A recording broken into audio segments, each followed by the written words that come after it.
Ondarroa, Iberiar Penintzulako ipar-ekialdean kokatutako herri bat da. Zehazki Bizkaiko eta Gipuzkoako mugan.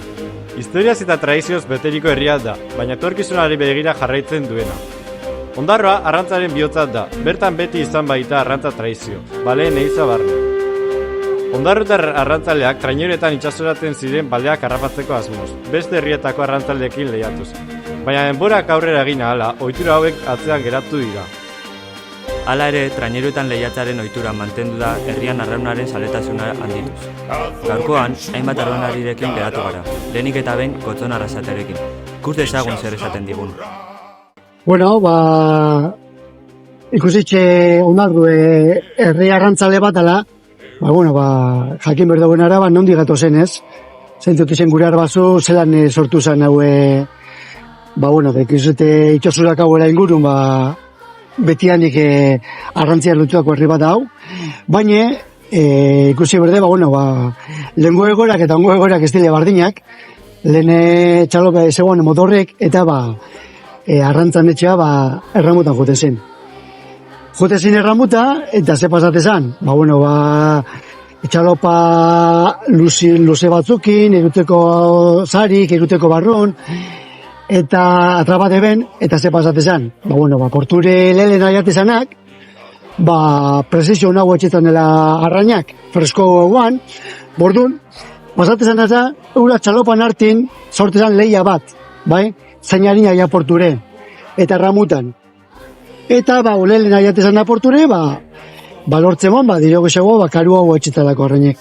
Ze pasate zen, hori erritxik herrire, gote zen esaten, guen jartu hau agaz, guke jente hona guarakau, eta azkanin sorte zan euren arteko, herrizan arteko, lehia bat ez. Gu gorra huaga, eta urdu etxe zen, postuk etxe zen, euren herrizan artin. Eta urdu etxe ben, ez dago momentu onmorune, urte guztiote zenela entrenaten ez, gote zen itxosa, gero lortzen ben, arrantzale fuertienak, eta urduan trainero baten montate ben herri bakutxan izenin, eta etxe ben bauren arteko, herrizan arteko apostu. Horrek apostuk, oso gogorrak izaten zen, ze luzeak eta oso luzeak izaten zen, eta gero herrizan arteko pikik eta apostuk, eta askotan pasatzen zen, etxe benela galduen. Galdu etxe ben herrizak, normalin, bai bazerrixa, bai etxik, danetatik galtze ben. Orduan eurentzako izaten zen, ospe handiko lehia bat, ze horrek nahi ban esan, herri fuertina esan dela, eta gero apurke, hori jun izan da, kirol bihurtzen, eta honik usten dugu, zelan da zen, estropadak, lehenako pertsonak, zelan da zizin, lanbide batetik, kirol bihurturan. Beba izan genke, bai balin zazoin eta, bai talasetan eta egoten zin, talaseruk ikusten, eta gero ikusten benin, baiena bale bat ikusten benin, itxosun, albizatetzen euren marineru bai, eta lehen nahi atezana, baleana, eurantzako izatezan, hor bezortezan, beste lehia bat, beste estropada bat, esan genken, denbora guztien zan, estropadi lehia bat euren arteku, zein lehen nahi eta, lehen nahi atezan, lortzen balako, euran beran frutu ez. Apurtxo bat eusera hori, eta on momentun, ikusten dugu morun, kirola bihurture, eta lehengo erramukon beste desbarrinati, beste matexal batzuk engeraz, lehen egurrezkuk, pixo handikuk, jende injartzu haua, eta ja beste ikusten da, beste gauza batzukin lehiatzen dile gure kirolasek. Estropadak trainerun arteko lehiaketa batzuti, eta gizonezkutan eta emakumezkutan ezberdinak izaten di. Gizonezkutan 3.000 etxenditzen bitxartin, eta emakumezkutan 1.000 bat eta erdi izaten di, eta luze ezberdinetan definiten di. Esate bateako, nezketan, 1.000 eta erdi di 2.268 metro. Bada, jun eta etorri bat. Eta hor tartin ziaboga bat egoten da. Eta mutiak 4 jun etorri etxen dabe.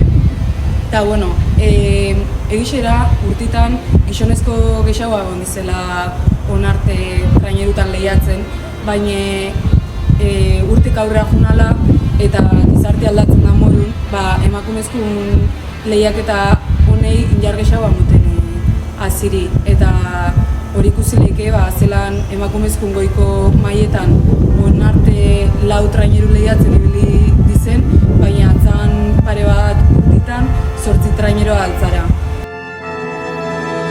Naia kontatutakoaren ostean, emakumeen ikuspuntutik jarraituz, badaude Ondarroan talde feminista batzuk non erronka desberdinak egiten dituzten estereotipoak apurtzeko. Kasu honetan, Andrak Erramutan.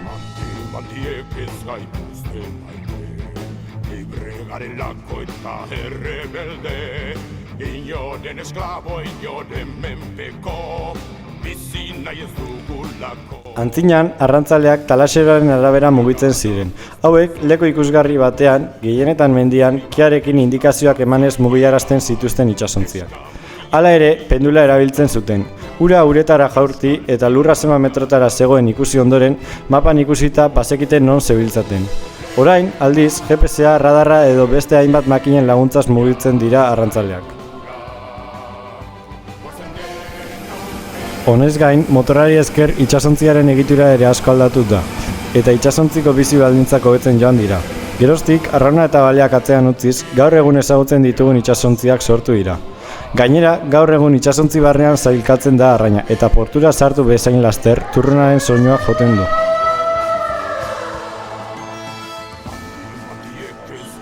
Naiz eta guzti hau gertatu, oso lan gogorra denez, geroz eta herritar gutxiago daude arrantzan lan egin nahi dutenak bi gizon hauek azaldu diguten bezala.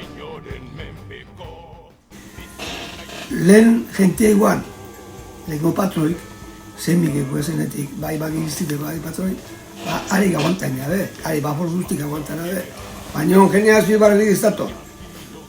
Eta atozenati, peruanok, amengo morentu gonek, Senegalak eta hola bizta, gaur egunin, eta eskarak ez duan, bestelanik abartako zentanak.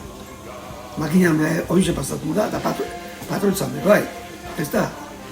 Eskola bezkatu zen genti, duz, makinako estuziatea, pointego estuziatea egin, alagutego, atunenuta gutego, asko. Atunenuta, barcos de recreo. Eta barcos de recreo. Horrek abiltzen da, genti...